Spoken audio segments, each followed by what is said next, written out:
television ratings, higher attendance figures.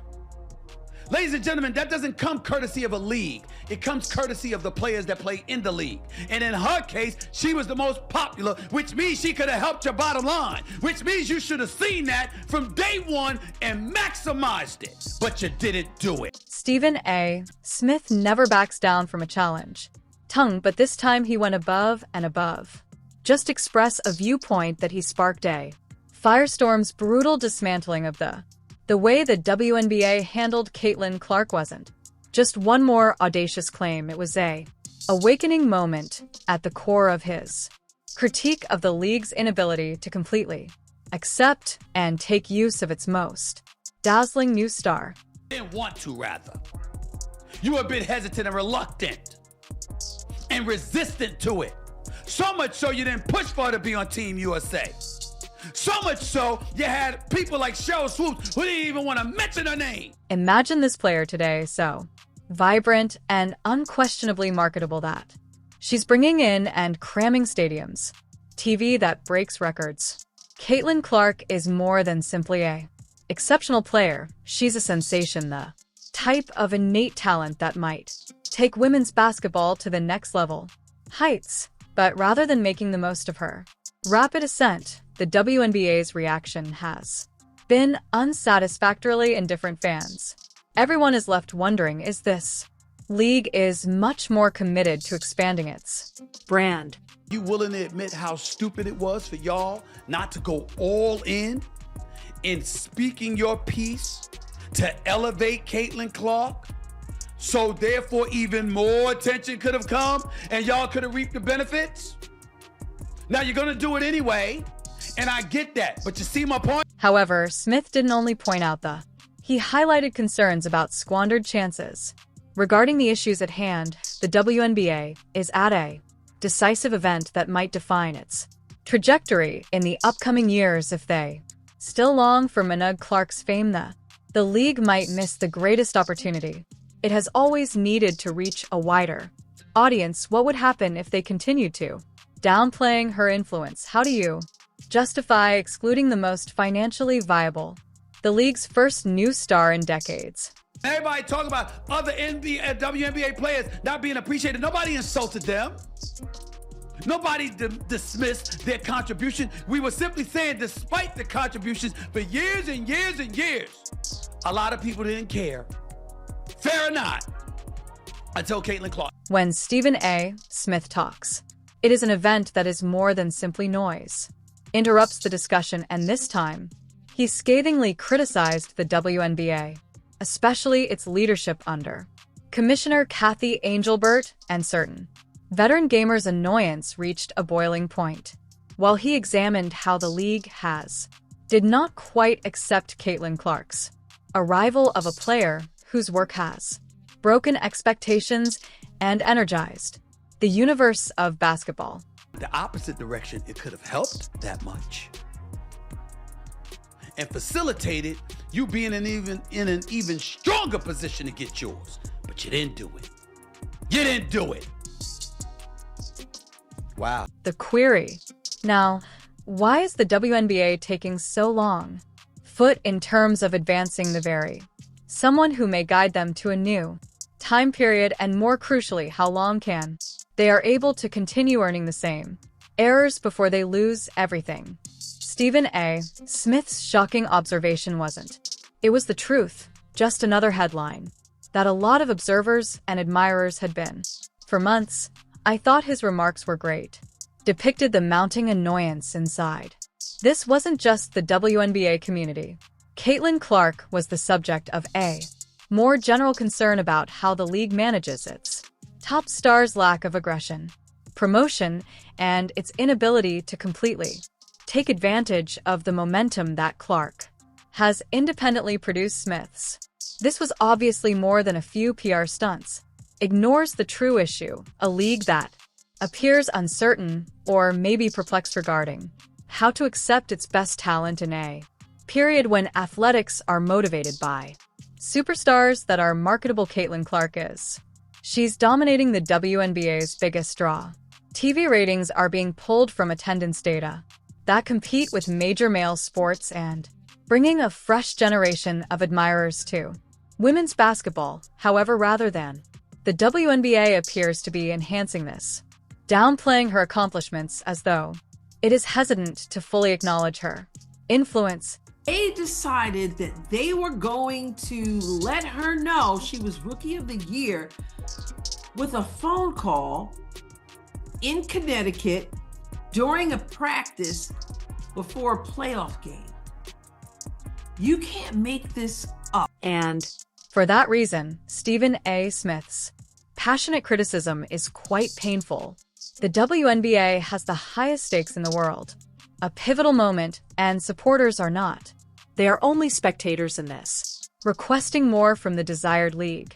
A well-defined strategy for steady expansion, messages that honor their greatest stars, and, above all, a leadership group that recognizes the significance of right now. Without these things, even the most innovative stars are only able to.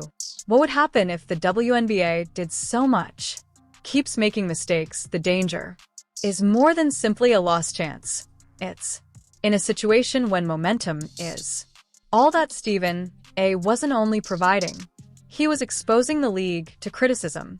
Observe Caitlin Clark is the spokesperson for the women's basketball's future. She's more than simply a gifted rookie. She's a player from a generation that may elevate the WNBA to unprecedented heights.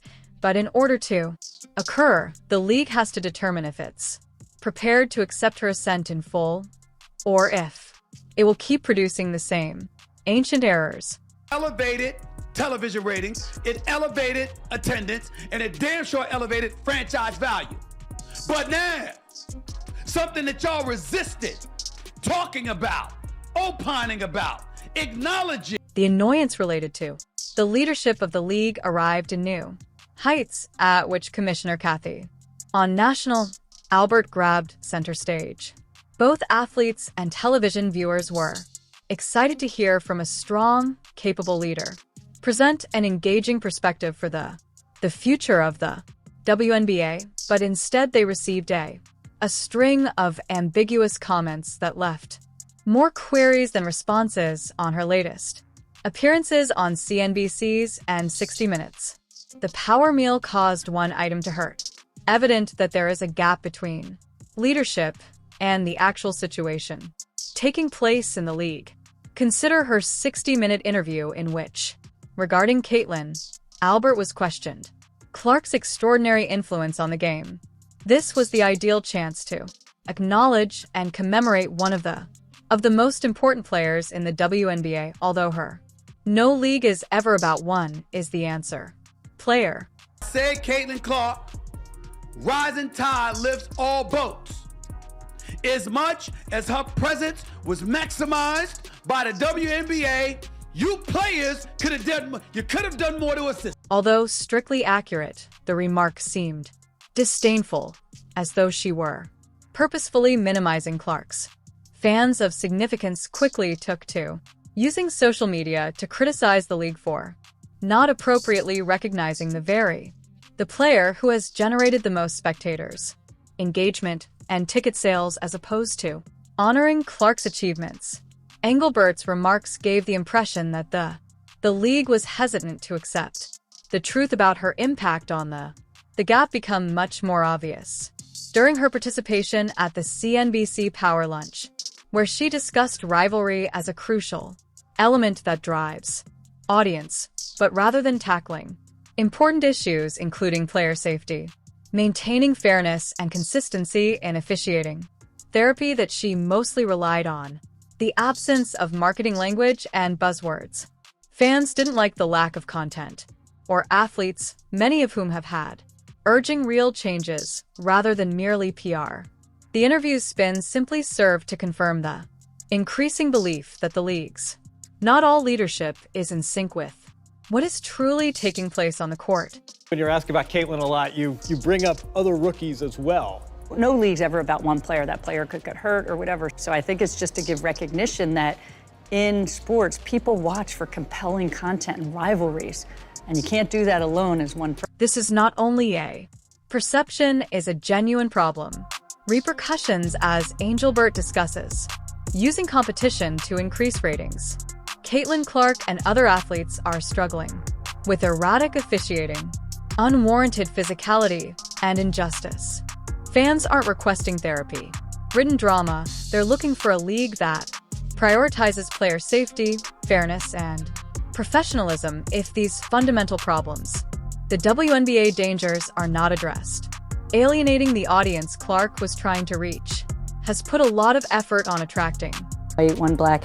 And so we have that moment with these two. But the one thing I know about sports, you need rivalry. That's what makes people watch. They want to watch games of consequence between rivals. They don't want everybody being nice to one another. The NBA is a perfect illustration of this. Officiating irregularities that have becoming a big source of annoyance among observers and supporters of the leagues. Refereeing fluctuates greatly from excessive, harsh to annoyingly forgiving, making players find it challenging to adjust to this. Is a player not simply about poor calls, concerns about safety for a celebrity like Clark, whose gameplay is centered around assaulting the, making a basket, and accelerating this. Her inconsistencies only makes her more perfectly focus on a single occurrence, showed the issue. While playing a game, Clark received a technical penalty for unintentionally striking. The ring post moment is so ridiculous that went viral immediately, and followers were ready to draw attention to the unfairness of the double standard, wondering why comparable instances from other participants were either disregarded or punished. This contradiction lightly strengthens the idea that Clark is being held to a standard distinct from that of league stars. It's a balance, but certainly from a marketing dollars, but corporate partners are stepping up to endorse these players much more so than they were 5 years. Did Diana Taurasi get the same treatment? Then, technical violation for the identical play. Let's have a look at the burning question. Upon careful inspection, Diana Taurasi, these will be counted in the bucket. Officiating errors are more than just a poor decision that reveals a more serious issue. In the WNBA, there is more than simply unnoticed whistles or inquiry birds on the increasing belief that the league prioritizes optics over making significant advancements in its place of resolving obvious contradictions in officiating. The league is still pushing for stories that may be sold like hot rivalries as a means of creating excitement, but fans have said unequivocally that they're not requesting the manufactured drama they desire. Equity, the emphasis should be on the real game rather than disputes about the way it's being officiated. Caitlin Clark gets hit with a technical.